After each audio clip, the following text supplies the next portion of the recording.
দাও ইখলাসে এমন মোরে ইয়া ইলাহি। আলহামদুলিল্লাহি রাব্বিল আলামিন ওয়াসসালাতু ওয়াসসালামু আলা সাইয়্যিদিল মুরসালিন আম্মা বা'দ ফাআউযু বিল্লাহি মিনাশ শাইতানির রাজীম বিসমিল্লাহির রহমানির রহিম। আসসালাতু ওয়াসসালামু আলাইকা ইয়া রাসূলুল্লাহ ওয়া আলা আলিকা ওয়া সাহবিকা ইয়া হাবিবাল্লাহ। আসসালাতু ওয়াসসালামু আলাইকা ইয়া নবিয়াল্লাহ ওয়া আলা আলিকা ওয়া সাহবিকা ইয়া নূরাল্লাহ। মাদানী চ্যানেলের দর্শক শ্রোতা, মাদানী চ্যানেলের অনুষ্ঠান পারিবারিক ও সামাজিক ব্যাধি। দর্শক, অনুষ্ঠানের শুরুতে আসুন আমরা আমাদের প্রিয় নবী রসুল করিম রউফুর রহিম সাল্লাল্লাহু তাআলা আলাইহি ওয়াসাল্লামের প্রতি দুরূদ শরীফ পাঠ করার ফজিলত বারাকাত আমরা শ্রবণ করব। এর মাধ্যমে দুরূদ শরীফ পাঠ করার প্রতি আমাদের আগ্রহ সৃষ্টি হবে। আল্লাহর প্রিয় নবী রসুল করিম রউফুর রহিম সাল্লাল্লাহু তাআলা আলাইহি ওয়াসাল্লামের খুবই গুরুত্বপূর্ণ একটি হাদিসে মোবারকা, যা দাওয়াত ইসলামের প্রতিষ্ঠাতা হযরত আল্লামা মাওলানা আবু বিলাল মুহাম্মদ ইলিয়াস আত-তানকাদিরি দামাত বারাকাতুহুমুল আলিয়া এর লিখিত রিসালা অনৈক্যের চিকিৎসা এর শুরুতে এই হাদিসে মোবারকা নকল করেন যে আল্লাহর প্রিয় হাবিব রসুল করিম রউফুর রহিম সাল্লাল্লাহু আলাইহি ওয়াসাল্লাম ইরশাদ ফরমান, আল্লাহ তাআলার সন্তুষ্টি অর্জনের নিমিত্তে পরস্পর ভালোবাসা পোষণকারী দুইজন মুসলমান পরস্পরের সাথে সাক্ষাতের সময় যদি মুসাফা করে এবং মুসাফার পর প্রিয় নবী রসুল করিম রউফুর রহিম সাল্লাল্লাহু তাআলা আলাইহি ওয়াসাল্লামের প্রতি দুরূদ পাঠ করে, তাহলে পরস্পর থেকে পৃথক হওয়ার পূর্বে তাদের পূর্ববর্তী ও পরবর্তী গুনাহসমূহ ক্ষমা করে দেওয়া হয়। আমাদের চ্যানেলের দর্শক শ্রোতা, আল্লাহর প্রিয় হাবিব রসুল করিম রউফুর রহিম সাল্লাল্লাহু তাআলা আলাইহি ওয়াসাল্লামের প্রতি দুরূদ শরীফ পাঠ করা, যখনই আমরা কোনো মুসলমান এর সাথে যখন আমরা মুসাফা করব, অর্থাৎ হাত মিলানো, দুই হাতে মুসাফা করা সুন্নতে মোবারকা, হাত মিলাবো, সাথে সাথে আমাদের প্রিয় নবী রসুল করিম রউফুর রহিম সাল্লাল্লাহু তাআলা আলাইহি ওয়াসাল্লামের প্রতি আমরা দুরূদ শরীফ পাঠ করব। ইনশাআল্লাহ আজ্জা ওয়া জাল পরস্পরের মাঝে মহব্বত সৃষ্টি হবে, ভালোবাসার সৃষ্টি হবে। নবী পাক সাল্লাল্লাহু তাআলা আলাইহি ওয়াসাল্লামের দুরূদের বারাকাতে আল্লাহ তাবারক ওয়া তাআলা উভয়ের গুনাহগুলো ক্ষমা করে দিবে। সাল্লু আলাল হাবিব সাল্লাল্লাহু তাআলা আলা মুহাম্মদ সাল্লাল্লাহু তাআলা আলাইহি ওয়াসাল্লাম সালাতাম ওয়া সালামান আলাইকা ইয়া রাসূলুল্লাহ। দর্শক, আজ আমাদের সামাজিক ও পারিবারিক ও সামাজিক ব্যাধি অনুষ্ঠানে একটি গুরুত্বপূর্ণ বিষয় নিয়ে আলোচনা হয়ে থাকে প্রতি সপ্তাহে। আলহামদুলিল্লাহ, মাদানী চ্যানেলের প্রোগ্রাম পারিবারিক ও সামাজিক ব্যাধি আমরা শুনতে পাই ঘরের মধ্যে অথবা আমাদের সমাজের মধ্যে, আমাদের মহল্লার মধ্যে আপনার বিভিন্ন ধরনের এমন কিছু ঘটনা আমরা শুনতে পাই। কখনো খুন এর ঘটনা আমরা শুনতে পাই, পরস্পরের মধ্যে মারামারির ঘটনা আমরা শুনতে পাই, কখন হয়তো আপনার আগুন লাগিয়ে দেওয়ার ঘটনা আমরা শুনতে পাই। এর পিছনে একটি কারণ যদি আমরা দেখি, তা হচ্ছে শত্রুতার মাধ্যম অবলম্বন করা হয়। শত্রুতা যখন পোষণ করা হয় কোনো ব্যক্তির প্রতি, সেটা ভাই হোক অথবা বোন হোক অথবা সেটা বন্ধু হোক অথবা প্রতিবেশীর মধ্যে হয়ে যায়, আত্মীয় স্বজনের সাথেও শত্রুতা পোষণ করা হয়।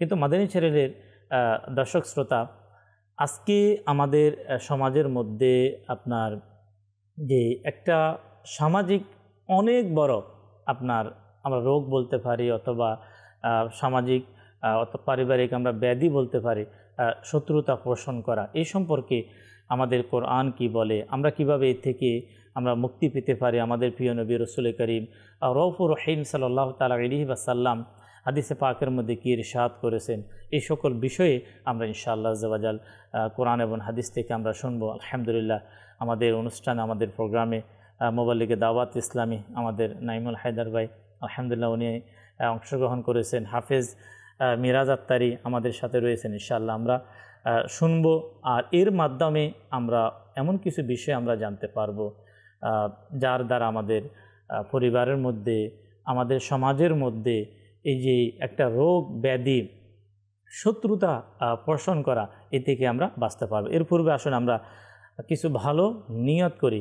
আমাদের প্রিয় নবী রসুল করিম রউফুর রহিম সাল্লাল্লাহু তাআলা আলাইহি ওয়াসাল্লাম হাদিসে পাকের মধ্যে নিয়ত সম্পর্কে ইরশাদ ফরমান, মুসলমানের নিয়ত তার আমলের চেয়ে উত্তম। যে কোনো আমরা ইবাদত করব, আমল করব, এর পূর্বে আমরা অবশ্যই নিয়ত রাখব আল্লাহ তাআলার সন্তুষ্টি এবং সওয়াবের নিয়তে। তো মাদিনী চ্যানেল আজকের এই পারিবারিক ও সামাজিক ব্যাধি প্রোগ্রামে আমরা কিছু ভালো ভালো নিয়ত করি, আল্লাহ তাআলার সন্তুষ্টি সওয়াবের নিয়তে আমরা অংশগ্রহণ করব। ইলমে দ্বীন আমরা শিখব, যা শুনব তা অপর মুসলমান ভাইয়ের নিকট নেকির দাওয়াত হিসাবে আমরা ইনশাআল্লাহ পৌঁছিয়ে দেব। তো দর্শক, পাশাপাশি যারাই আমরা আজকে প্রোগ্রাম দেখার আমাদের সৌভাগ্য হচ্ছে, তা আমি অনুরোধ করব আমরা প্রোগ্রামের শুরু থেকে শেষ পর্যন্ত দেখার ইনশাআল্লাহ আযযাওয়াজাল আমরা চেষ্টা করব। আল্লাহ রাব্বুল আলামিন আমাদের আজকের প্রোগ্রামকে মনোযোগ সহকারে অংশগ্রহণ করার তৌফিক দিক। শেষ পর্যন্ত দর্শক আমরা সঙ্গে থাকার চেষ্টা করব ইনশাআল্লাহ আযযাওয়াজাল। খুবই গুরুত্বপূর্ণ বিষয়গুলো আমরা জানতে পারব। তো দর্শক আসুন আমরা শুরুতে কোরআনুল কারীমের একটি আয়াতে মোবারকার দিকে ইনশাআল্লাহ আমি যাব। তারপর আমাদের মেহমানগণ যারা আমাদেরকে আজকে প্রোগ্রামে যারা সময় দিয়েছেন, মোবাল্লিগে দাওয়াত ইসলামী, ইনশাআল্লাহ তাদের থেকে আমরা এই বিষয়ে আমরা পর্যায়ক্রমে ইনশাআল্লাহ কোরআন থেকে, হাদিস থেকে, আমাদের বর্তমান যে প্রেক্ষাপট যা হচ্ছে ওই বিষয়গুলো নিয়ে ইনশাআল্লাহ আমরা আলোচনা শুনব। মহান রব্বুল আলামিন কোরআনুল কারীমের মধ্যে আমাদের জন্য আলহামদুলিল্লাহ আমরা কিভাবে সঠিক পথ আমরা পাবো, ইহদিনা সিরাতাল মুস্তাকিমের পথ আমরা কিভাবে অবলম্বন করব, আমরা কিভাবে শয়তান থেকে বাঁচবো, আমরা কিভাবে শান্তি লাভ করব, মহান রব্বুল আলামিন কোরআনুল কারীমের মধ্যে তা আমাদেরকে দিক নির্দেশনা হিসাবে আল্লাহ তাবারক ওয়া তাআলা আমাদেরকে জানিয়ে দিয়েছেন। রব্বুল আলামিন আহকামুল হাকিমিন কোরআনুল কারীমের মধ্যে ইরশাদ ফরমান, তোমরা পরিপূর্ণভাবে, হে ঈমানদারগণ, তোমরা পরিপূর্ণভাবে ইসলামের মধ্যে প্রবেশ করো, শয়তানের পদঙ্ক অনুসরণ করিও না, নিশ্চয় সে তোমাদের প্রকাশ্য শত্রু। আল্লাহ তাবারক ওয়া তাআলা কোরআনুল কারীমের মধ্যে যাতে আমরা পরিপূর্ণভাবে ইসলামের মধ্যে প্রবেশ করি, শয়তানের অনুসরণ করা থেকে যাতে আমরা বিরত থাকি। আবার এটাও আল্লাহ রাব্বুল আলামিন আহকামুল হাকিমিন জানিয়ে দিয়েছেন আমাদের কিন্তু একজন শত্রু রয়েছে। যদিও দর্শক আজকে আল্লাহ তাবারক ওয়া তাআলা বলেন যে শত্রু হচ্ছে শয়তান। আজকে আমরা কেউ শত্রু বানিয়ে নিচ্ছে ভাইকে, আচ্ছা কেউ বোনকে বানিয়ে নিচ্ছে, মায়াদাল্লাহ কেউ আত্মীয় স্বজনকে বানিয়ে নিচ্ছে, আজকে মুসলমানকে শত্রু বানিয়ে নিচ্ছে। আল্লাহ আমাদেরকে হেফাজত করুক। কীভাবে আমরা মুসলমানের সাথে কি আমাদের কি শত্রুতা হবে না ভালোবাসা হবে, তা আমরা যখন জানবো ইনশাআল্লাহ আমরা মানতে পারবো। আল্লাহ আমাদেরকে তৌফিক দান করুক। তো মিরাজ ভাই, মাশাআল্লাহ আপনি আমাদের আজকের প্রোগ্রামের মধ্যে আলোচ্য বিষয় হয়তো জেনে নিয়েছেন, আমরা এই বিষয় ইনশাআল্লাহ আপনার থেকে শ্রবণ করবো, ইনশাআল্লাহ নাইম ভাই থেকে শুনবো ইনশাআল্লাহ। জি আলহামদুলিল্লাহ, আপনি যেমনটা বলছিলেন যে আল্লাহ তাআলা পবিত্র কোরআনে পাকে আমাদেরকে পূর্বেই জানিয়ে দিয়েছেন আমাদের শত্রুকে। জি আলহামদুলিল্লাহ, কোরআনে পাকের প্রায় 9টি আয়াতের মধ্যে 9 জায়গায় এই কথাই বলা হয়েছে, শয়তান তোমাদের প্রকাশ্য শত্রু, কিন্তু তার কাজটা হয় গোপনে। শত্রু প্রকাশ্যে, কিন্তু কাজটা অদৃশ্যে। কখন আমাদের মাঝে শত্রুতা সে ঢুকিয়ে দেয় এটা আমরা দেখতে পারি না।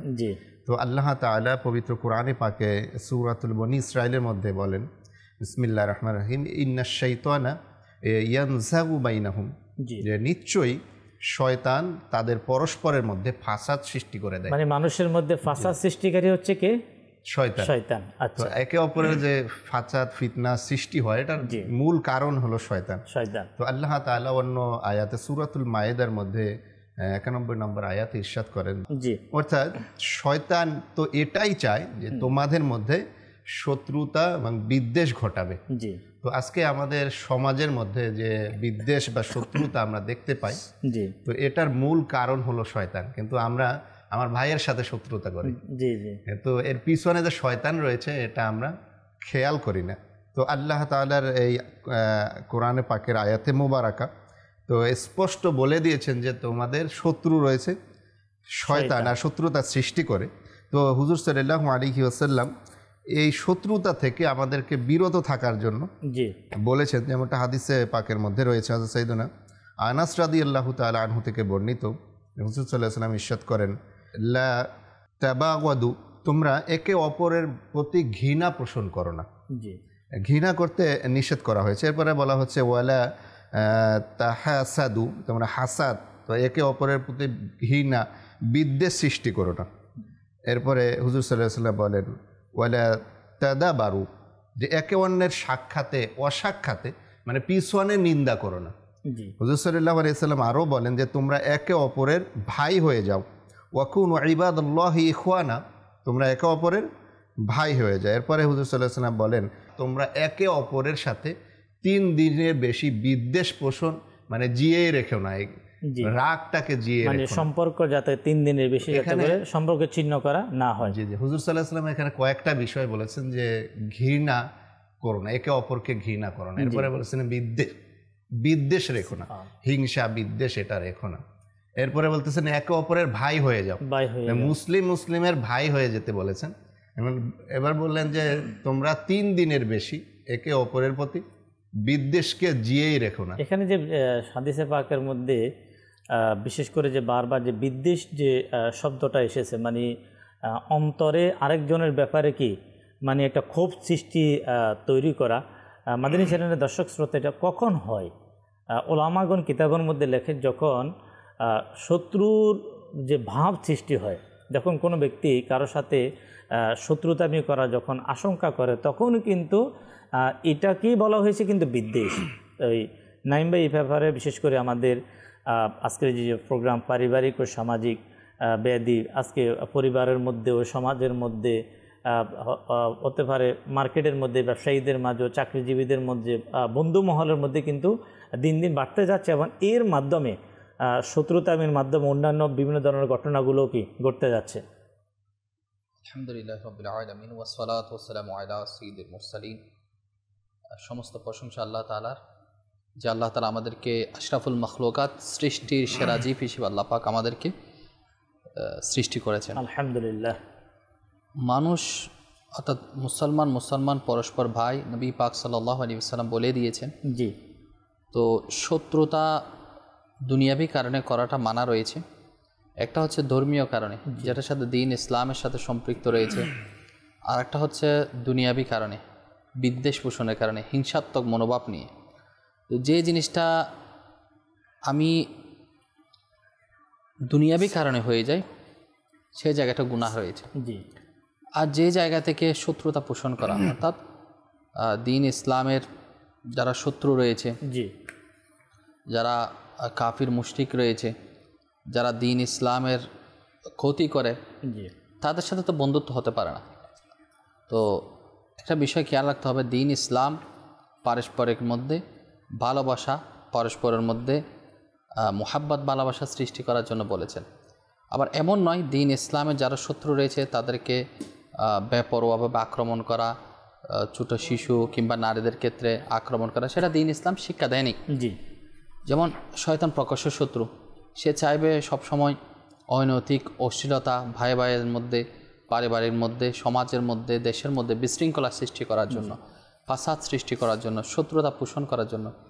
আর যখন মানুষ শত্রুতার পোষণের দিকে চলে যায়, মনোভাব সৃষ্টি করে ফেলে, তখন ভালো মানুষ আস্তে আস্তে খারাপের দিকে চলে যায়। যেমন যার প্রতি আমি শত্রুতা পোষণ করছি বা যার প্রতি শত্রুতা পোষণ করা হয়, তার অ্যাবসেন্টে তার গীবত করা হয়। সমাজের মধ্যে যখন আমি সুযোগ পেয়ে যাই, তখন তার মানহানি করার জন্য, তাকে অসম্মান করার জন্য দেখা যাচ্ছে সেই কাজের মধ্যে মানুষ লেগে যাচ্ছে শত্রুতা পোষণের কারণে। এরপর দেখা যাচ্ছে মনের মধ্যে হিংসাত্মক মনোভাব খুব সৃষ্টি করে রেখেছে। তো এর কারণে একসময় এগুলা নিজের মধ্যে লালন করতে করতে একসময় সেটা মারামারির দিকে, জি, কোনো সময় খুন খারাপির দিকে, অনেক সময় উন্নয়নমূলক কাজের মধ্যে অংশগ্রহণ থেকে বিরত থাকার ক্ষেত্রে, তাকে বিভিন্ন প্রকারে তাকে আপনার প্রতিপন্ন করার মাধ্যমে দেখা যাচ্ছে এমন একটা সময় চলে আসে সেটা একসময় খুন খারাপি পর্যন্ত চলে যায়। এর মধ্যে কি হয়, একটা পরিবারের মধ্যে, একটা মানুষের মধ্যে যে একটা মনের মধ্যে শান্তি, সেই শান্তিটা সে পায় না।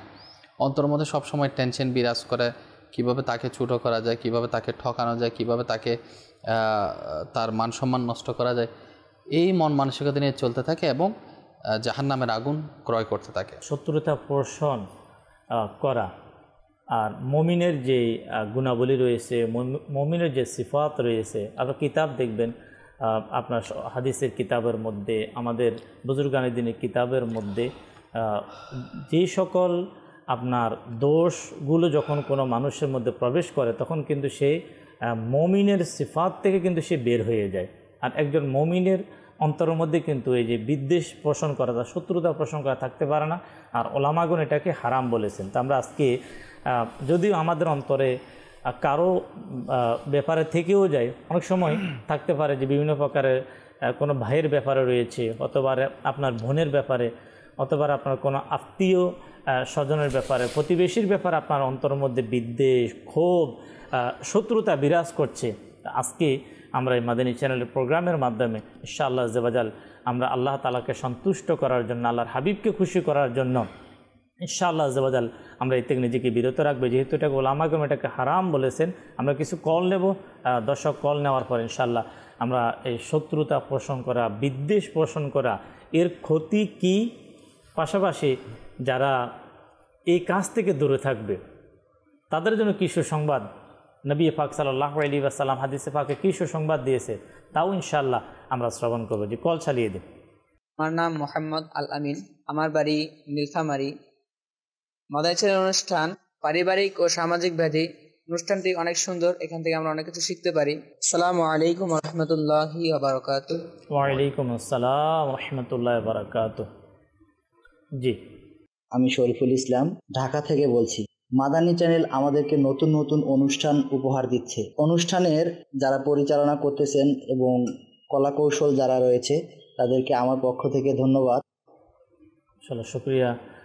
দর্শক যারা আমাদেরকে মাদানী চ্যানেলের প্রোগ্রামগুলোতে আপনারা যারা কল করে থাকেন, আপনাদের শুকরিয়া আদায় করি। এভাবে আমরা যখনই প্রোগ্রাম হয়, প্রোগ্রাম অবশ্যই আমরা কল করব যে প্রোগ্রাম কেমন হচ্ছে, থেকে হয়তো অনেক বিষয় আপনাদের শিকার সৌভাগ্য হয়। যখন এই কলগুলো আমাদের মাঝে আসে, মাদানী চ্যানেলের যাদের মাধ্যমে মাদানী চ্যানেল প্রোগ্রাম হয়ে থাকে, যারা মাদানী চ্যানেলকে পরিচালনা করে থাকেন, এই নেকির কাজে উৎসাহ প্রদানের মাধ্যমে ওই কাজটা সামনের দিকে আরও এগিয়ে যায়। আল্লাহ তাবারক ওয়া তাআলা কবুল করুক। যে নেক্সট কল। আসসালামু আলাইকুম ওয়া রাহমাতুল্লাহি ওয়া বারাকাতুহু। ওয়ালাইকুম আসসালাম ওয়া রাহমাতুল্লাহি ওয়া বারাকাতুহু। আমার বাড়ি বরিশাল। পারিবারিক ও সামাজিক ব্যাধি, এই অনুষ্ঠানে আমি শত্রুতা পোষণের পরিণাম সম্পর্কে জানতে চাই।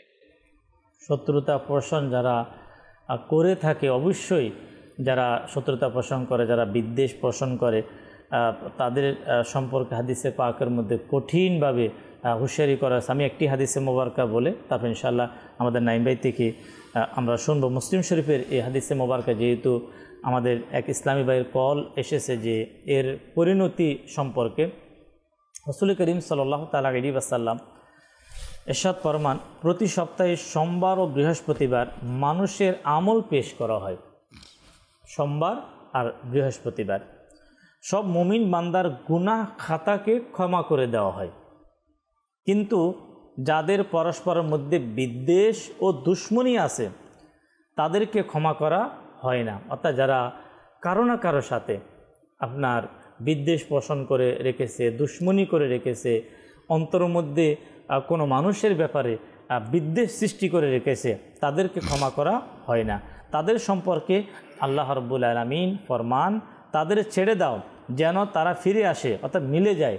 যখন ওই দুই বিদ্বেষ পোষণকারীর সাথে যখন ওই ব্যক্তি যখন মিলে যাবে, তখন আল্লাহ তাবারক ওয়া তাআলা তাকেও ক্ষমা করে দিবে। এর থেকে আমরা বুঝতে পারি যে আল্লাহ তাবারক ওয়া তাআলা যারা দুশমনী করে, যারা বিদ্বেষ পোষণ করে, তারা কত বড় মেহরুম, তারা কত বড় বঞ্চিত যে আল্লাহ তাদেরকে ক্ষমা করে না। জি নাইম ভাই।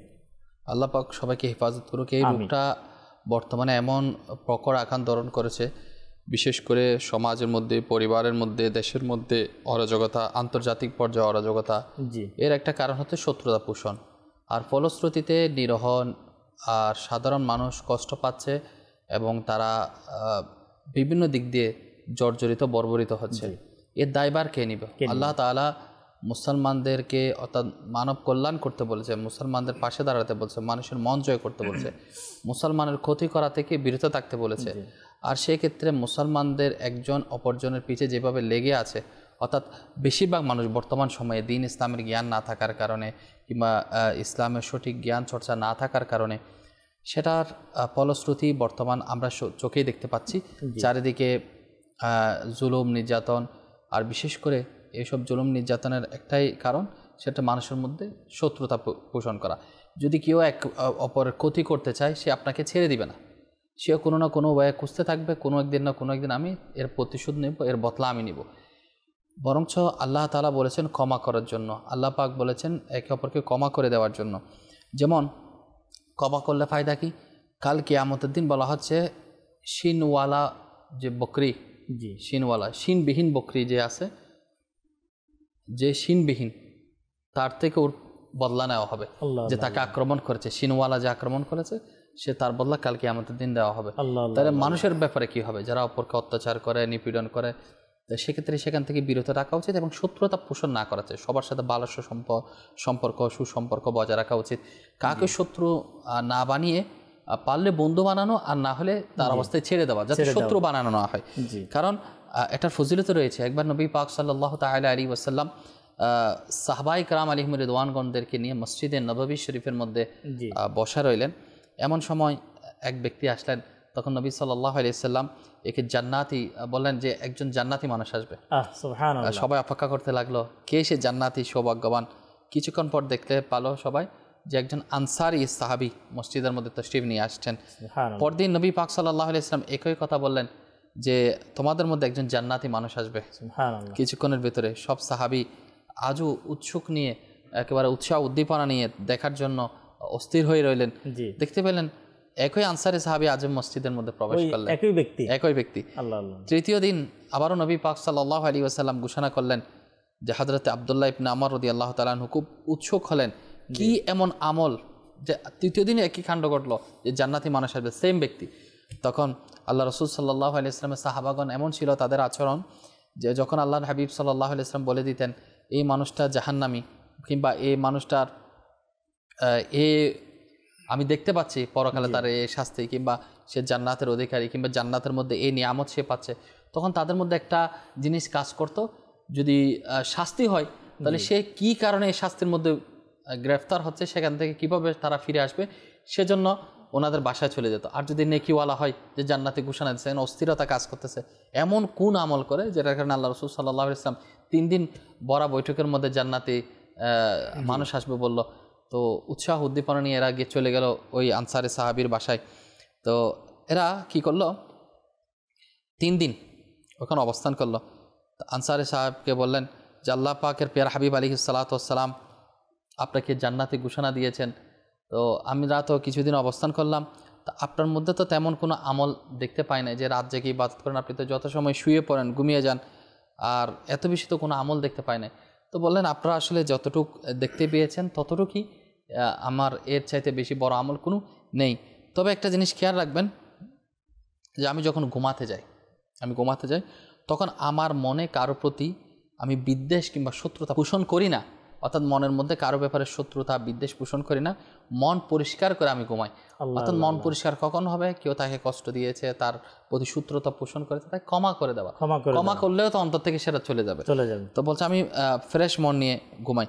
তো হযরতে আব্দুল্লাহ ইবনে আমর রাদিয়াল্লাহু তাআলা আনহু বলেন, তাহলে এই বিষয়টার কারণে আল্লাহর পিয়ার হাবিব সাল্লাল্লাহু আলাইহি ওয়াসাল্লাম আপনাকে বলে দিয়েছেন যে আপনার জান্নাতি একজন মানুষ রয়েছেন, এর চাইতে আর বড় কিছু তো নয়। তো দেখুন, এটা এমন একটা সহজ আমল, কিন্তু সহজ আমল হলেও সেটা স্বাভাবিকভাবে আমরা কিন্তু ফেলতে পারি না।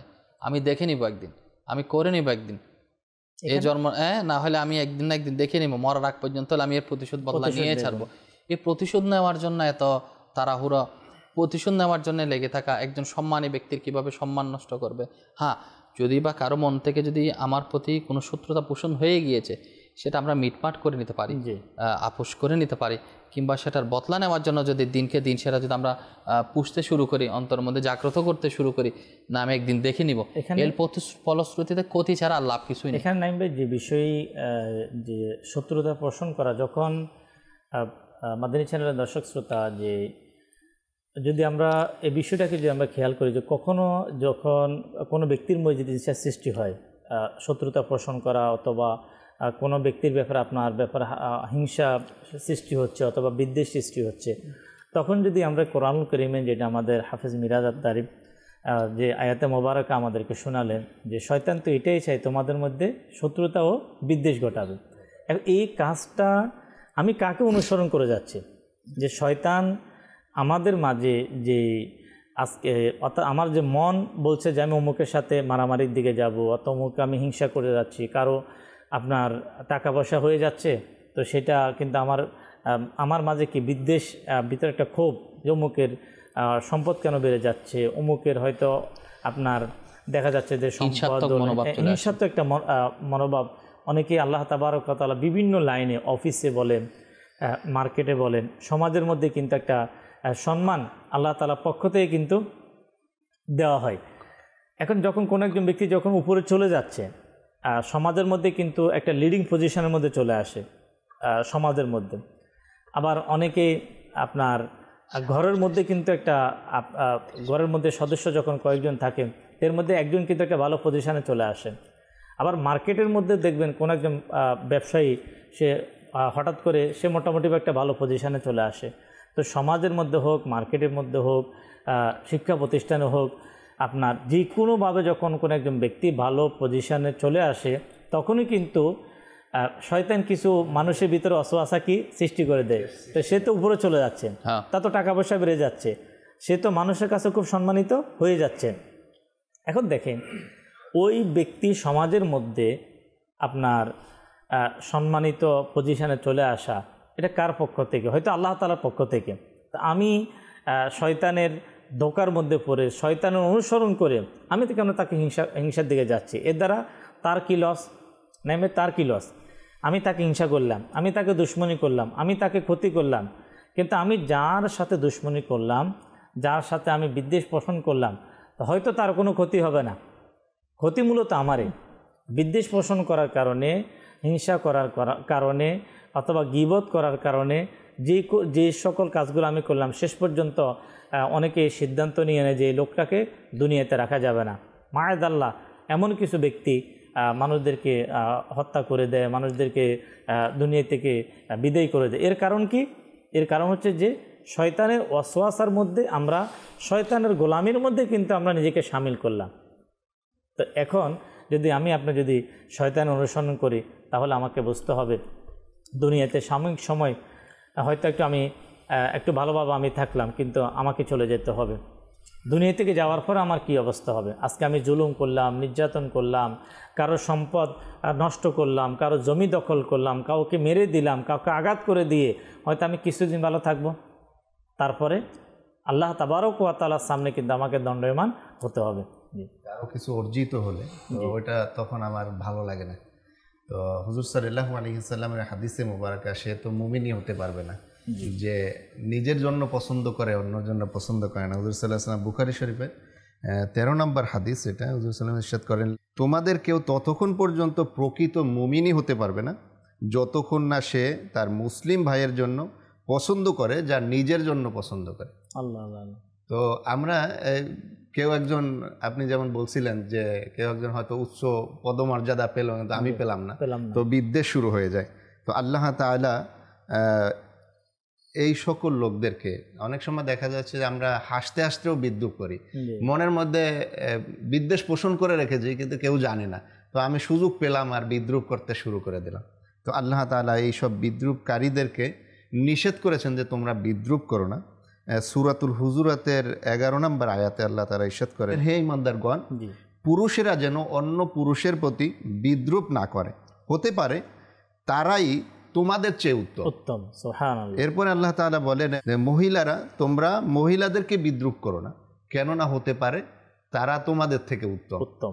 তো আমরা মানুষদেরকে বিদ্বেষের কারণে, অন্তরে বিদ্বেষের কারণে কোথাও না কোথাও বিদ্রূপ করতেছি, মানুষের সামনে লজ্জিত করতেছি, কিন্তু হতে পারে তারা আমাদের থেকে উত্তম রয়েছে। আসলে এর থেকে যদি আমরা বাঁচতে চাই যে আমার অন্তর থেকে বিদ্বেষ দূর হোক, আমার অন্তর থেকে হিংসা দূর হোক, আমার অন্তর থেকে ঝগড়া করার, যে মানুষের সাথে ঝগড়া করার, ফাসাদ করার, একটা ফাসাদ সৃষ্টি করে দেওয়া সমাজের মধ্যে, এই বিষয়গুলো যদি আমরা দূর করতে চাই তাহলে আমাকে আপনাকে আসতে হবে মানুষের প্রতি ভালোবাসা, মানুষকে সহযোগিতা করা, মানুষকে মহাব্বত করা। সে আপনার পরিবারের কেউ হোক, অথবা সমাজের হোক, অথবা আমাদের প্রতিবেশীদের মধ্যে হোক, আমাদের আত্মীয় স্বজনদের মধ্যে হোক, অথবা আমাদের দেশের বাহিরেও কোনো মুসলমান হোক, যে একজন মুসলমানের প্রতি আমার দায়িত্ব কি, আমার কর্তব্য কী। যেমন মুফতি আহমদ ইয়ার খান নঈমী রহমতুল্লাহ তাআলা আলাইহি তিনি এই হাদিসে মোবারকা যে পরিপূর্ণ মুসলমান ওই ব্যক্তি যার জিহ্বা ও হাত দ্বারা অপর মুসলমান কষ্ট পায় না। এই যে সহিহ বুখারী শরীফের এই হাদিসে মোবারকার ব্যাখ্যার মধ্যে গিয়ে তিনি খুব সুন্দরভাবে যে একজন মুসলমান মানে পরিপূর্ণ মুমিনকে, মানে আমরা তো আমাদেরকে দাবি করি যে হ্যাঁ আমি মুসলমান, আমি মুমিন। এখন মুমিন যখন হবে তখন তার মধ্যে এই বিষয়গুলো থাকবে না। কি থাকবে না? তিনি লেখেন পূর্ণাঙ্গ মুসলমান হচ্ছে ওই ব্যক্তি যিনি আবিধানিকগত ও শরীয়তগত প্রত্যেক দৃষ্টিকোণ থেকে মুসলমান। ওই ব্যক্তি প্রকৃত মুমিন যে অপর মুসলিম ভাইয়ের গীবত করে না, কোনো মুসলিম ভাইকে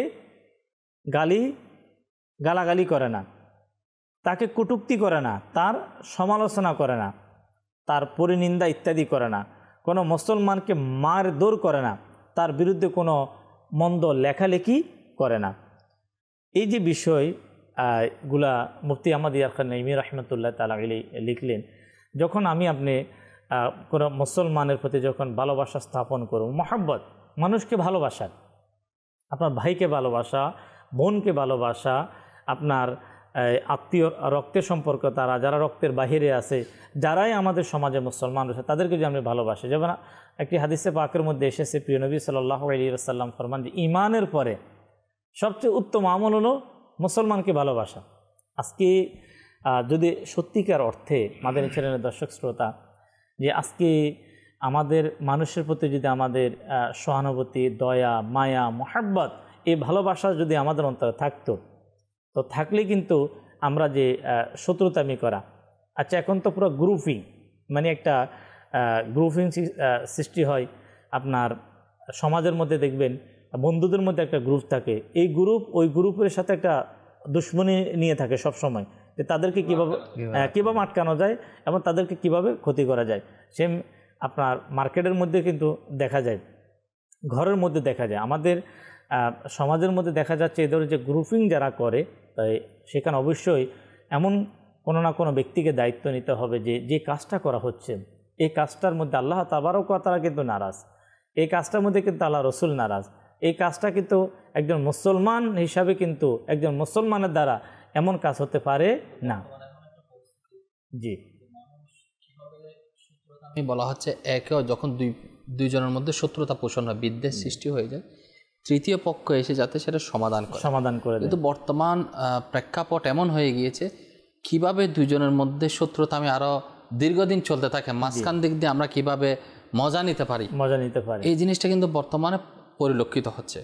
যার দরুন আপনি দেখবেন একটা সমাজের মধ্যে, দেশের মধ্যে শান্তি শৃঙ্খলা, যে ভ্রাতৃত্বের বন্ধন, সেগুলো ফিরে আসছে না। যেমন এখন বন্যা কবলিত এলাকা দেখাচ্ছে, না এটা তো আমার পাড়ার না, আমি কেন ওখানে গিয়ে সহযোগিতা করবো, কোথাও আগুন লাগছে, না এরা মরুক, এদের উচিত শিক্ষা হচ্ছে। তো আল্লাহ তাআলা বলছে মানুষের জন্য, এত বড় বড় দুর্ঘটনা যেখান থেকে শিক্ষা নেওয়া দরকার, সেক্ষেত্রে বিদ্বেষটা কোন স্থানে পর্যন্ত নিয়ে গিয়েছে, যে এত বড় বড় দুর্ঘটনার মধ্যে শিক্ষা নিচ্ছে না, বরং সে মজা নিচ্ছে সেখান থেকে। অনেক সময় দেখা যায় মানুষের ইন্তেকাল হয়ে গেলে জানাজা নামাজের মধ্যে পর্যন্ত যায় না, জানে না সে ব্যক্তিকে আল্লাহ তাআলা হয়তো ক্ষমা করে দিয়েছেন, কিন্তু মানুষ দেখা যাচ্ছে এগুলোর সাথে পড়েই আছে। নাইবা একটা বিষয় যে আপনার খুব গুরুত্বপূর্ণ বিষয়টা সামনে নিয়ে আসছেন, যে আপনার দেখা যাচ্ছে যে বিদ্বেষের কারণে, শত্রুতা থাকার কারণে একবারে নিকট আত্মীয় তার বিয়েতে যাচ্ছে না, তার কোনো দাওয়াতে যাচ্ছে না, সে যদি কোনো প্রকারে যদি অসহায় হয়ে যায় তাকে কিন্তু সাহায্য করার জন্য যাচ্ছে না। মানে দেখা যাচ্ছে যে সে আপনার তার অন্তরের মধ্যে শুধু একটু বিদ্বেষ সৃষ্টি হলো, অথবা সে কোনো প্রকার আঘাত পেয়েছে, তা আঘাত পাওয়ার পরও কিন্তু সে দেখা যাচ্ছে যে তার যে দায়িত্ব, তার যে কর্তব্য, যে করণীয়, ওই করণীয়তে কিন্তু সে বঞ্চিত হয়ে যাচ্ছে। তো এখানে আমি আমাদের এই চ্যানেলের দর্শক শ্রোতা, আমাদের এই প্রোগ্রামের সময় কিন্তু খুব লিমিট এবং খুব অল্প সময়ের এই প্রোগ্রাম, আমরা ওই বিষয়ের দিকে যাব। বিশেষ করে যে আমি একজন মুসলমান হিসাবে, আমি একজন ফ্যামিলি মেম্বার হিসাবে, আমি একজন বাবা হিসাবে, অথবা আমি একজন মা হিসাবে, আমি একজন আত্মীয় হিসাবে, আমি একজন প্রতিবেশী হিসাবে, অথবা আমি একজন দেশের নাগরিক হিসাবে আর মুসলমানের প্রতি আমাদের যে করণীয় কি, কোন জিনিসগুলো আমরা যদি আমাদের ঘরে যদি বাস্তবায়ন করতে পারি, আমাদের সমাজে বাস্তবায়ন করতে পারি, ইনশাআল্লাহ আজ্জাওয়াজাল হিংসা দূর হবে, বিদ্বেষ দূর হবে। তা আমি চাইব ইনশাআল্লাহ আমাদের মুবল্লিগি দাওয়াত ইসলামী যারা আমাদের সাথে রয়েছেন, ইনশাআল্লাহ তাদের থেকে এমন কিছু বিষয় আমরা জানবো যেগুলো আমাদের মধ্যে যখন আসবে তো হিংসা, বিদ্বেষ, ফাসাদ, মারামারি, হানাহানি, কাটাকাটিগুলো দূর হয়ে যাবে। কি বলেন নাঈম ভাই? অবশ্যই দূর হবে। সেটা যদি আমরা নবী পাক সাল্লাল্লাহু আলাইহি ওয়াসাল্লামের শিক্ষাকে যদি আমরা অন্তরের মধ্যে ধারণ করি এবং সেটা বাস্তবায়ন করার জন্য সর্বোচ্চ আমরা চেষ্টা করি। যেমন নবী পাক সাল্লাল্লাহু আলাইহি ওয়াসাল্লামকে জিজ্ঞাসা করা হলো যে হে আল্লাহর রাসূল, শ্রেষ্ঠ মানুষকে, উত্তম মানুষকে, হ্যাঁ উত্তম মানুষকে, তখন আল্লাহর পেয়ারা নবী সাল্লাল্লাহু আলাইহি ওয়াসাল্লাম বলেন যার অন্তর পরিচ্ছন্ন এবং যে সত্যবাদী। সুবহানাল্লাহ। তো বলা হচ্ছে ইয়া রাসূলুল্লাহ সাল্লাল্লাহু আলাইহি ওয়াসাল্লাম পরিচ্ছন্ন অন্তর দ্বারা কি বোঝাতে চাচ্ছেন, এর উদ্দেশ্য কি? তখন নবী সাল্লাল্লাহু আলাইহি ওয়াসাল্লাম বললেন যার মনে কোনো হিংসা নেই, যার অন্তরে কোনো বিদ্বেষ নেই, অন্যের ক্ষতি করার চিন্তা নেই, অনিষ্ট করার, অপরকে ক্ষতি করার চিন্তা নেই, পাপহীন অন্তর, যে অন্তরের মধ্যে পাপ নেই, যেটা ইবনে মাজাহ শরীফের মধ্যে আসছে। অন্য বর্ণনার মধ্যে নবী পাক সাল্লাল্লাহু আলাইহি ওয়াসাল্লাম বলেন তোমাদের ভেতরে পূর্ববর্তী জাতিসমূহের রোগ সংক্রামিত হবে, পূর্ববর্তী জাতি অর্থাৎ পূর্ববর্তী যে আগে আসছিল এদের রোগ কিন্তু সংক্রামিত হবে।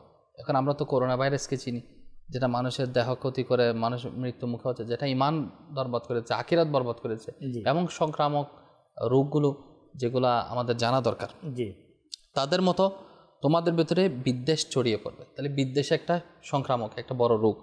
আল্লাহ হাবিব সাল্লাল্লাহু আলাইহি ওয়াসাল্লাম বলে দিয়েছেন, জেনে রাখো বিদ্বেষ মানুষের ধর্ম শেষ করে দেয়।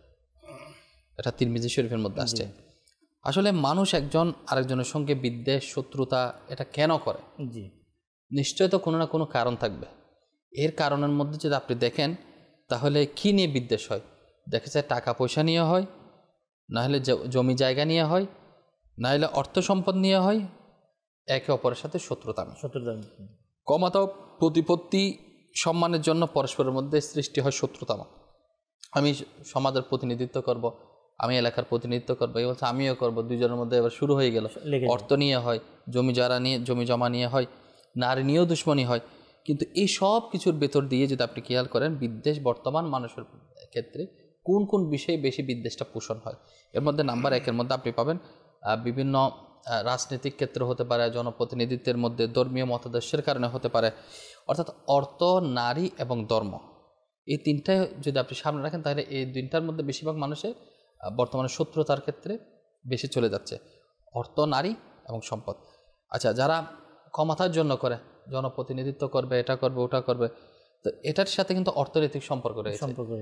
কি হচ্ছে আমি করব, আমি খেদমত করবো, এই বলে আমি খেদমত করবো। এই খেদমত করতে গিয়ে শরীয়ত বিধিবিধানকে অমান্য করে সেবা করার পরিবর্তে দেখা যাচ্ছে একে অপরের সাথে দাঙ্গা হাঙ্গামা, যুগ যুগ, বছর বছর, শতাব্দী চলে যাচ্ছে, কিন্তু সেটা শেষ হচ্ছে না। আচ্ছা, এরপর যদি আপনি দেখেন মানুষ যদি বাঁচতে হয় তাহলে অর্থের প্রয়োজন, আর নারী পুরুষের সম্পর্কের মধ্যেও জীবনের একটা অবিচ্ছেদ্য অংশ, একে অপরের সাথে সম্পৃক্ত।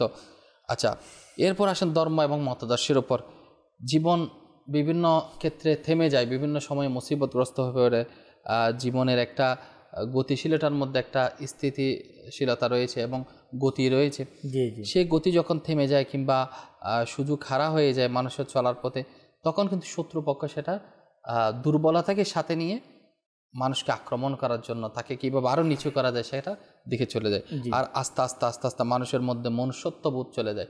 যেমন আমরা তো আশরাফুল মাখলুকাত, আমি প্রথমেই বলেছিলাম, পশু যারা রয়েছে তাদের মধ্যে অন্তর নেই, তাদের মধ্যে অন্তর নেই।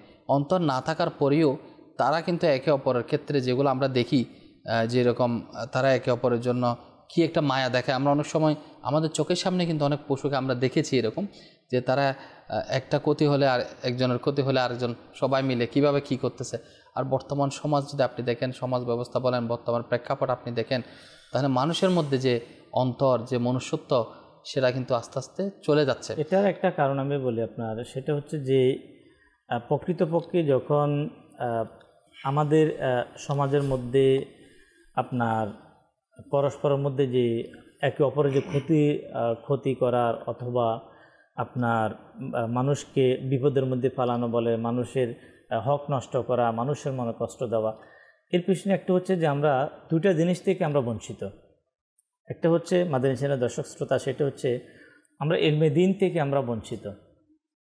আমাদের একটা বিশেষ আপনার একটা সংখ্যা, হয়তো আপনার এর সংখ্যা সবচাইতে বেশি যারা কোরআনুল কারীমের ইলম থেকে বঞ্চিত, যারা হাদিসের জ্ঞান থেকে যারা বঞ্চিত। রসুল করিম সাল্লাল্লাহু তাআলা আলাইহি ওয়াসাল্লামের যে বাস্তবিক প্র্যাকটিক্যাল যে জিন্দিগি, সাহাবা ইকরামের যে জিন্দিগি, এর থেকে যে আমাদের জীবনকে যে সাজানো, এতে কিন্তু আমরা বঞ্চিত।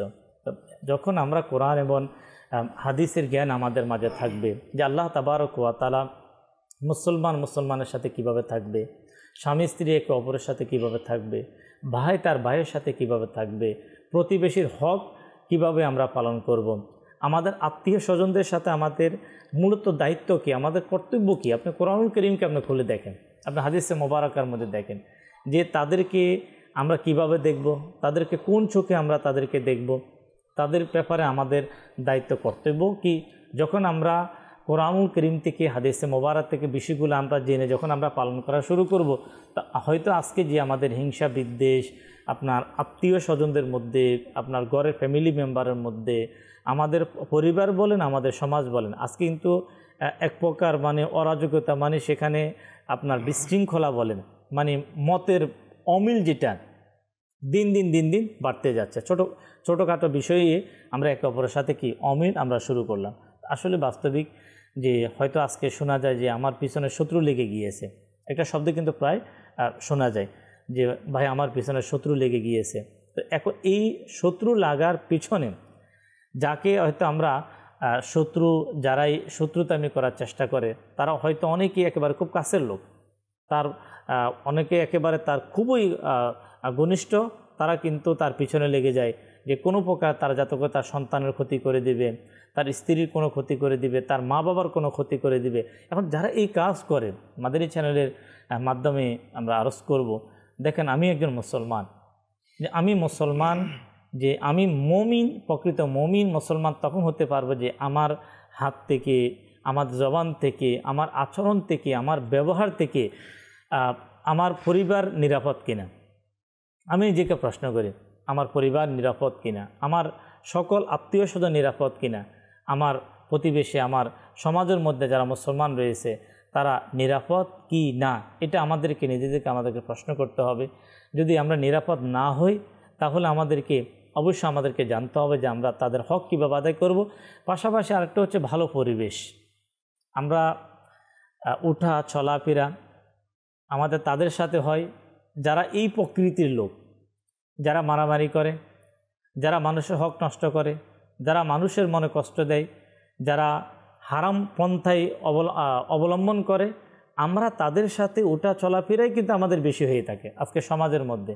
তা আমি ভালো হব কিভাবে, আমার মন কিভাবে ভালো হবে, আমার মনের মধ্যে যে আমি চাচ্ছি মাদানী চ্যানেলের দর্শক যে মায়া মোহাব্বত মানুষের প্রতি, পরিবারের প্রতি, সন্তানের প্রতি, মুসলমানের প্রতি আমি যেটা চাচ্ছি, যে জিনিসটা একজন মানুষের আদর্শকে সুন্দর করে দেয়, মানুষের আখিরাতকে সুন্দর করে দেয়। দেখেন মোহাব্বত এমন একটা জিনিস, আজকে হয়তো মাদানী চ্যানেলের দর্শক শ্রোতা যারা এই মুহূর্তে আমাদের সঙ্গে, আপনারা সোশ্যাল মিডিয়া দেখতে পাচ্ছেন, সোশ্যাল মিডিয়াতে বাংলাদেশের অসংখ্য জায়গা থেকে, সেই হাজার মাইল দূর থেকে মুসলমানের মোহাব্বতে, মুসলমানের কষ্টে আরেক মুসলমান এগিয়ে সিলেটের দিকে, সিলেটের প্রায় আপনার 50% বেশি মুসলমান আজকে আপনার মুসিবতের মধ্যে, পেরেশানির মধ্যে।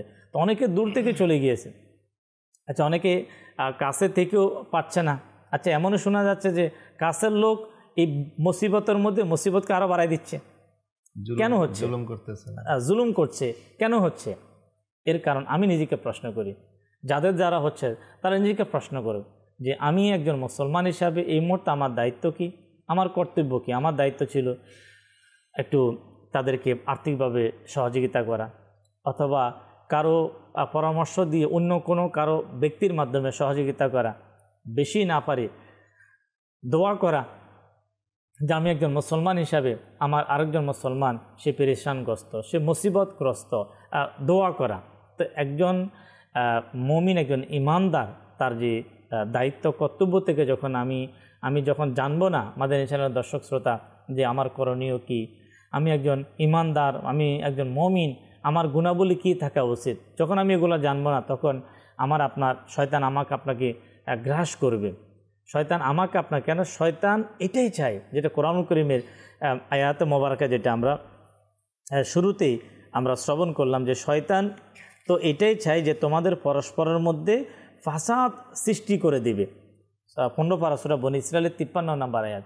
দেখেন, শয়তান আমাদেরকে বাঁচতে দিবে না। আজকে কোনো পরিবার বলেন, কোনো সমাজ বলেন, কোথায় নেই দাঙ্গা হাঙ্গামা, কোথায় হচ্ছে না। আপনার সোশ্যাল মিডিয়া আমরা খুলে দেখি কে করছে, এক মুসলমান আরেক মুসলমানের সাথে ফ্যামিলির মধ্যে প্রতিনিয়ত আপনারা দেখতে পাবেন যে অমুক স্থানে লাশ পাওয়া যাচ্ছে, অমুক স্থানে লাশ পাওয়া যাচ্ছে। এই ধরনের যে ঘটনাগুলা, এর পিছনে দেখা যাচ্ছে যে দীর্ঘদিন তার একটা শত্রুতামি তার মাঝে ছিল, শেষ পর্যন্ত ওই লোকটাকে দুনিয়া থেকে বিদায় করে দিল। এর কারণ কি? এর কারণ হচ্ছে যে এটাই, যে আমরা শয়তানের অনুসরণের দিকে আমরা চলে যাচ্ছি। শয়তান আমাদেরকে যা ওয়াসওয়াসা দেয়, শয়তান আমাদেরকে যা পরামর্শ দেয়, কেন আমরা কোরআনের আলো থেকে আমরা বঞ্চিত। যে কোরআনুল কারীমের মধ্যে একজন মুসলমানকে কিভাবে চলবে, একজন মুসলমান থেকে আরেক মুসলমান কিভাবে নিরাপদ থাকবে, আপনি দেখবেন কোরআনুল কারীম থেকে আমরা নিই, আমরা হাদিসে মোবারকা থেকে আমরা নিই, আমরা সাহাবা ইকরামের জীবনী পড়ি, আমরা আউলিয়া ইকরামের জীবনী পড়ি। এই যে আমরা আজকে আলোচনার মধ্যে যেহেতু বন্যার কারণে সিলেটের আলোচনা চলে আসলাম, আপনি হযরতে শাহজালাল ইয়ামানি রাহমাতুল্লাহ তাআলা আলাইহি, এই যে আউলিয়া ইকরাম, তাদের জীবনী আমরা পড়ি, তাদের অন্তরে কেমন ছিল ভালোবাসা, কেমন ছিল মহব্বত, ইসলামের প্রতি, মুসলমানের প্রতি কেমন মহব্বত ছিল। তিনি কি আমাদের বাংলাদেশে জন্মগ্রহণ করেছে? না। 360 আউলিয়া, 12 আউলিয়ার কথা আপনি বলেন চট্টগ্রামের মধ্যে, যে আমাদের বাংলাদেশের ছিলেন না। আপনার দেখা যাচ্ছে বাংলাদেশে অসংখ্য, আবার চতুর্দিকে যদি আমরা দেখি অসংখ্য আউলিয়া ইকরাম, তারা যে মুসলমানের হেল্প, মুসলমানের সহযোগিতা, মুসলমানকে উপকার করার জন্য আমাদের দেশে আগমন করেছেন, এসেছেন। আর এই বার্তাই, এই মেসেজ কিন্তু পৌঁছিয়েছেন কি, যে ইসলামকে যদি আমরা প্রতিষ্ঠিত করতে চাই, আমাদের ইসলামের যে নূর, কোরআনের যে নূর যদি আমরা পেতে চাই, তাহলে আমাদেরকে কি করতে হবে? মানুষের উপকার করতে হবে, মানুষকে ভালোবাসতে হবে, মানুষকে মহব্বত করতে হবে। আজকে আলহামদুলিল্লাহ এই যে দাওয়াত ইসলামী অনেকে দাওয়াত ইসলামের প্রতি আলহামদুলিল্লাহ অনেক সন্তুষ্টি প্রকাশ করেন, যে দাওয়াত ইসলামী এমন একটা সংগঠন যে বিপদের সময় এগিয়ে যায়। কখনো মানুষকে, বিপদগ্রস্ত মানুষ যারা নামাজ থেকে দূরে, বিপদগামী একেবারে, তাদেরকে নামাজের দাওয়াত দিচ্ছে, ইলমে দ্বীনের দাওয়াত দিচ্ছে, তাদেরকে সুন্দর আদর্শবান হওয়ার জন্য দাওয়াত দিচ্ছে। আবার ওই মুসলমান যখন আগুনের মধ্যে ক্ষতিগ্রস্ত হচ্ছে, অথবা পানির মধ্যে ক্ষতিগ্রস্ত হচ্ছে, সেখানেও আলহামদুলিল্লাহ দাওয়াত ইসলামী এগিয়ে যাচ্ছে। হয়তো আপনার ইতিমধ্যে লেটেস্ট আমাদের চট্টগ্রামের যে ঘটনা ঘটেছে আগুনের, অথবা এখন যে বন্যার যে সময়, দেখেন এই যে দাওয়াত ইসলামী, তো আলহামদুলিল্লাহ আমাদের ইসলামের যে আখলাক, আমাদের ইসলাম যেটা চায়, এই কাজটা যদি আমরা সবাই করি, দাওয়াত ইসলামী আলহামদুলিল্লাহ আমাদের এই যে এখন বর্তমানে ত্রাণ সহযোগিতার জন্য আমাদের FGRFA যে আমাদের যে বানানো হয়েছে, ডিপার্ট কায়েম করা হয়েছে, যার মাধ্যমে মানুষকে হেল্প করা, মানুষকে সহযোগিতা করা, এর মধ্যে একটা উদ্দেশ্য যে এর মাধ্যমে মুসলমান এগিয়ে আসবে, মুসলমানকে সহযোগিতা করবে, মুসলমান এর মাধ্যমে একে অপরকে ভালোবাসবে, একে অপরকে মহাব্বত করবে। তো যেখানে ভালোবাসা থাকবে, যেখানে মহাব্বত থাকবে, ইনশাআল্লাহ সেখানে হিংসা দূর হয়ে যাবে, বিদ্বেষ দূর হয়ে যাবে, শত্রুতামি দূর হয়ে যাবে, থাকবে না। কিন্তু আমরা ভালোবাসা দেওয়া আমরা মানুষকে শিখি। তো মাদানী চ্যানেলের দর্শক আলহামদুলিল্লাহ দাওয়াত ইসলামী এই পয়গাম আলহামদুলিল্লাহ দিচ্ছে। দাওয়াত ইসলাম এই বিষয়গুলা আমরা যাতে জানতে পারি, আমরা শিখতে পারি, আমরা এই খারাপ কুসংস্কার থেকে নিজেকে এবং নিজের পরিবারকে, আমরা সমাজকে যদি আমরা বাঁচাতে চাই, তাহলে একটা ভালো পরিবেশ আমাদেরকে অবলম্বন করতে হবে। আলহামদুলিল্লাহ আল্লাহ তাআলার দয়ায় দাওয়াত ইসলামীর মাদানী মহলের বরকত আমরা পেয়েছি। অসংখ্য ফ্যামিলি আজকে আলহামদুলিল্লাহ যাদের পরিবারের মধ্যে শান্তি, ঝগড়া হচ্ছে না, ফাসাদ হচ্ছে না, মহাব্বত, ভালোবাসা, কিসের মাধ্যমে? মহলের বরকতে, পরিবেশের বরকতে, দাওয়াত ইসলামীর বরকতে। তো দাওয়াত ইসলামী এটাই চাই যাতে যেভাবে আমরা ইসলামকে চর্চা করার কারণে দাওয়াত ইসলামীর বারাকাতে আমরা যে ইসলামের যে শান্তি অনুভব হচ্ছে, এটা প্রত্যেকটা ফ্যামিলির মধ্যে চলে আসুক, প্রতিটা সমাজের মধ্যে চলে আসুক। কিভাবে হবে? আলহামদুলিল্লাহ যখন আমরা দাওয়াত ইসলামীর সাথে আমরা সঙ্গ দিব, পরিবেশের সাথে আমরা সঙ্গ দিব, দাওয়াত ইসলামী ইজতিমার মধ্যে আসবো, মাদিনী কাফেলা সফর করব, দাওয়াত ইসলামীর ধর্মীয় যে আমাদের প্রোগ্রামগুলো রয়েছে, আপনার যে প্রশিক্ষণগুলো রয়েছে, যেমন নামাজ কোর্স রয়েছে, আমাদের ইবাদত বন্দিকে দাওয়াত ইসলামী যে পরিবেশের সাথে ইনশাআল্লাহ দর্শক আমরা যখন নিজে অংশগ্রহণ করব এবং অপর মুসলমানকে যখন ইনশাআল্লাহ আমরা তাদেরকে মাদানী মহলে, মাদানী পরিবেশের সাথে আমরা সম্পৃক্ত করব, আল্লাহ তাআলা চাইতো ইনশাআল্লাহ তাদের অন্তর থেকে হিংসা, বিদ্বেষ, মারামারি, ফাসাদ, মানুষের ক্ষতি করা দূর হয়ে যাবে এবং আল্লাহ এবং তার রসুলের মহাব্বত, ইসলামের মহাব্বত, মানুষের মহাব্বত অন্তরে চলে আসবে। আল্লাহ আমাদেরকে তৌফিক দিক। আজকে যে শত্রুতা পোষণ করা যে একটা অনেক বড় একটা ব্যাধি, এটা পারিবারিক সামাজিক অনেক বড় একটা রোগ, আল্লাহ আমাদেরকে হেফাজত করুক যাতে আমরা বাঁচতে পারি। আল্লাহ আমাদের সকলকে হেফাজত করুক। তো দর্শক ইনশাআল্লাহ আল্লাহ তাআলা চাইতে আগামী সপ্তাহে ইনশাআল্লাহ ঠিক একই সময় আমাদের পারিবারিক ও সামাজিক ব্যাধিকে প্রোগ্রামে আরেকটা বিষয় নিয়ে, এমন বিষয়গুলো নিয়ে প্রোগ্রামে ইনশাআল্লাহ আলোচনা হয় যেগুলার রোগে আমরা আক্রান্ত হয়ে গেছে। আমাদের সমাজ বরবাদির দিকে চলে যাচ্ছে, পরিবার বরবাদের দিকে চলে যাচ্ছে, মানুষের আমল আখলাক নষ্ট হয়ে যাচ্ছে। মাদানী চ্যানেল এটাই চাই এই সকল প্রোগ্রামের মাধ্যমে যাতে আমাদের সমাজের মধ্যে শান্তি প্রতিষ্ঠিত হয়। আল্লাহ তাআলা তৌফিক দান করুক। মাদানী চ্যানেলের প্রোগ্রামগুলো আমরা দেখব, মাদানী চ্যানেলের সঙ্গে থাকব এবং দাওয়াত ইসলামীকে আমরা সঙ্গ দিয়ে ইনশাআল্লাহ যে আমরা মানুষের উপকার করার চেষ্টা করব। আল্লাহ আমাদের সকলকে দাওয়াত ইসলামীর মাদানী মহলে সঙ্গ দেওয়ার, মাদানী চ্যানেলকে সঙ্গ দেওয়ার তৌফিক দান করুক। সাল্লু আলাল হাবিব সাল্লাল্লাহু তাআলা আলা মুহাম্মদ সাল্লাল্লাহু তাআলা আলাইহি ওয়াসাল্লাম। দাও ইখলাস এমন মোরে